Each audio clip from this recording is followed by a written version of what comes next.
Ayan, oh, ang ganda niya, oh. Wait, anak, wait. Hindi. Nako. Lapit tayo sa upuan.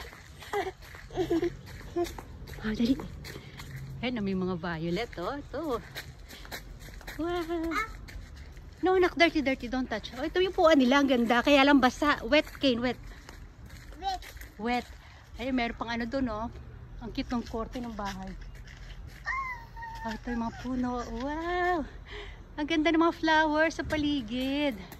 Oh, may stock room sila doon, color green. Ayun, tumakbo na. Tumakbo na, baby. Oh, don't sit. Oh, no. Naupo. Basa ngayon, anak. Wet. Nabasa ang puwet ni Kane. Oh, balik na tayo dun. Binabantayan kasi namin sa sakyan, bawal mag-park dun eh. Balik na tayo, anak. Oh, ang ganda.